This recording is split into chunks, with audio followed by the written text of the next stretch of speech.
இன்றைய ஆத்மீக தேன். இன்ற தினத்தின் தியானத்திற்காக யோசுவா 23:14 பகுதியை உங்களுக்காக நான் வாசிக்கட்டும்.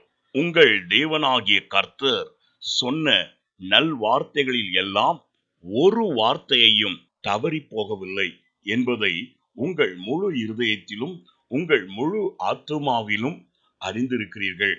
அவைகளெல்லாம் நிறைவேறிற்று. அவைகளில் ஒரு வார்த்தையும் தவறி போகவில்லை. ஆம் பிரியமானவர்களே, என் தேவனாகிய கர்த்தர் வார்த்தையில் உண்மை உள்ளவர். உன்னை பெயர் சொல்லி அழைத்த தேவன், உன்னை குறித்து நன்கு அறிந்து வைத்திருக்கிற தேவன். அவர் பொய் உரையாத தேவன்.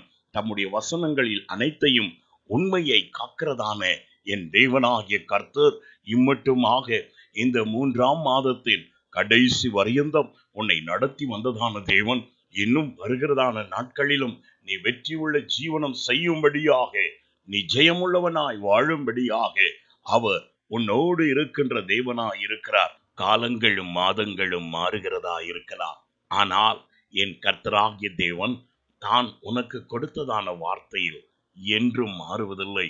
அவரை உண்மை சூழ்ந்து கொண்டிருக்கிறது.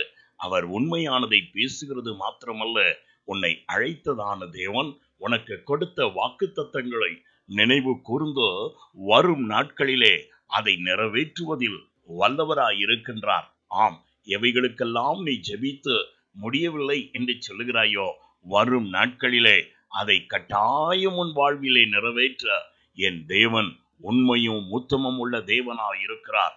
அவர் பொய் உரையாத தேவன். நம்முடைய நலனுக்கென்று சில காரியங்களை தாமதம் பண்ணினவர் நிச்சயமாகவே வரும் நாட்களிலே அதை அவர் நிறைவேற்றி உன்மேல் வைத்திருக்கிற அன்பு எப்படிப்பட்டது என்பதை அவர் ரூபகாரப்படுத்த வல்லவராய் இருக்கிறார். சோர்ந்து போகாதே.